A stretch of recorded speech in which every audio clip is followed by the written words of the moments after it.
तो चलिए हम पहला वीडियो शेयर करते हैं और वो है डाइट और लाइफ़स्टाइल से हम कैंसर को कैसे प्रिवेंट कर सकते हैं।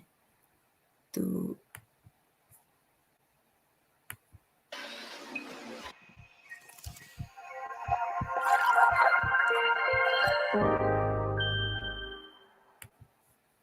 Cancer prevalence is predicted to continue to increase. But the good news is that between 30 and 50% of most common cancers might be preventable through diet and lifestyle changes. Take breast cancer, for example, the most common female internal cancer diagnosis in the United States, and the second leading cause of female cancer death after lung cancer.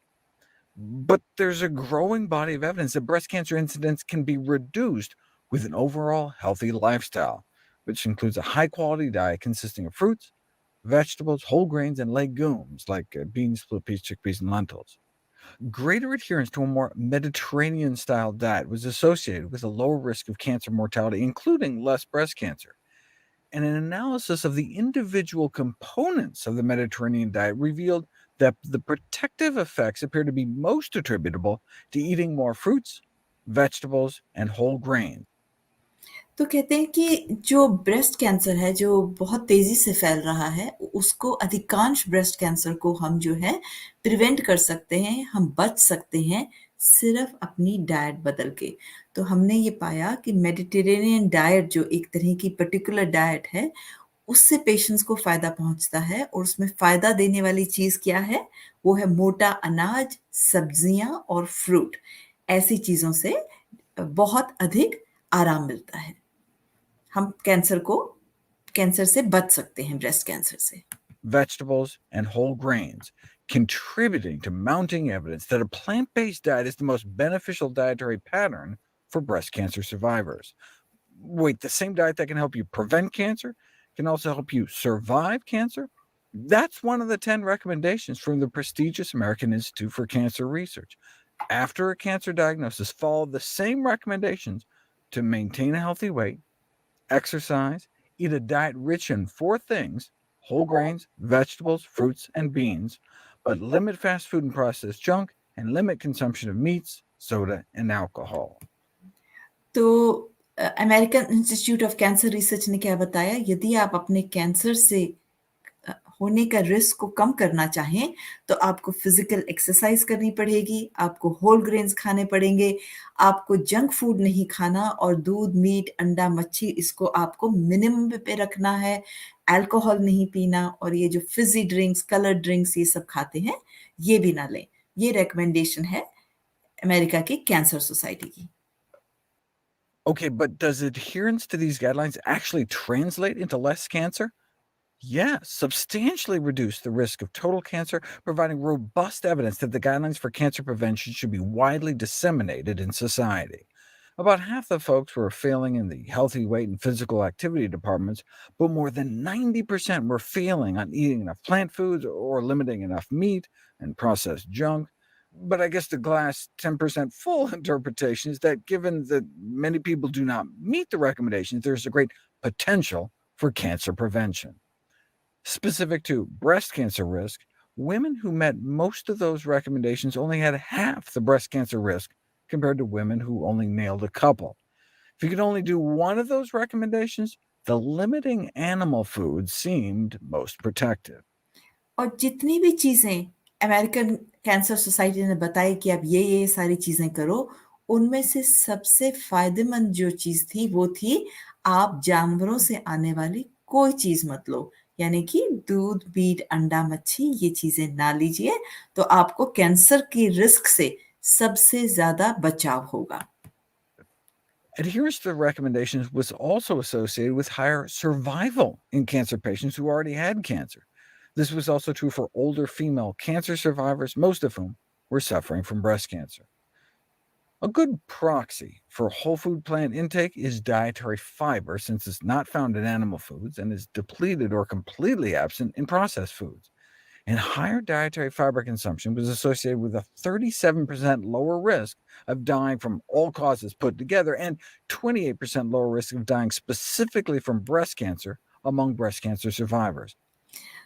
तो अगर हमारे diet में fibre की मात्रा बढ़ा दी जाए, तो हम पाते हैं कि ऑलमोस्ट 40% जो है हमारा रिस्क किसी भी बीमारी से मरने का कम हो जाता है। तो सोचिए कि किसी भी बीमारी से मरने का रिस्क ऑलमोस्ट हाफ हो जाता है अगर हम अपने भोजन में फाइबर की मात्रा बढ़ा दें। और ये फाइबर यानी कि भूसा होता किस चीज़ में है? किसी भी जानवर से आने वाली चीज में 1 ग्राम भी ये भूसा या फाइबर नहीं होता। ये बात बहुत ध्यान से समझ लीजिए और सुन लीजिए, यानी कि दूध, मीट, अंडा, मच्छी में ये फाइबर होता ही नहीं, जो कि हमें समस्त बीमारियों से, हमें अधिकांश लोगों से बचा बचा सकता है।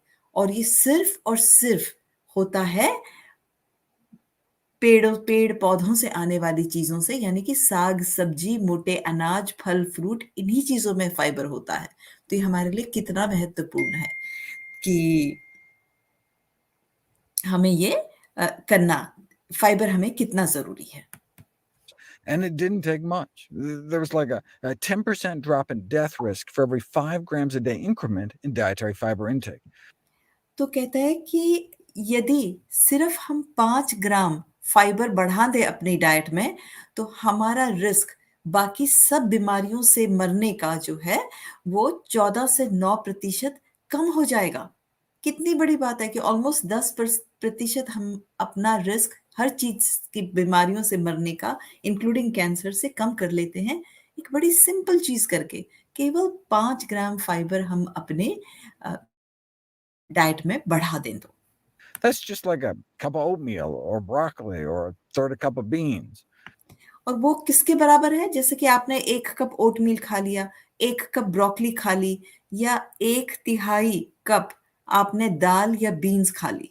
तो सिर्फ इतनी चीजें अगर आप बढ़ा दें अपने खाने में, तो ऑलमोस्ट 10% आप कैंसर और किसी भी तरह की मौत से मरने का रिस्क अपना सीधा सीधा बंद कर कम कर देते हैं। तो इसी को अगर आप 5 ग्राम से बढ़ा के इसको और 10, 15, 20 ग्राम तक फाइबर अपना बढ़ाएं, तो आप सोच सकते हैं आप कितना ज्यादा अपनी सेहत का फायदा कर सकते हैं। A cancer diagnosis may provide a teachable moment for cancer survivors to make positive changes in their health behaviors. Even more importantly, higher fiber intake may help prevent breast cancer in the first place. Yes, fiber could help directly by feeding your good gut flora, which then produce anti inflammatory compounds, or it could just be an indicator of total whole plant food intake. Adherence to the cancer prevention recommendations isn't just associated with higher survival in cancer patients and lower risk of dying from cancer, but lower risk of dying overall.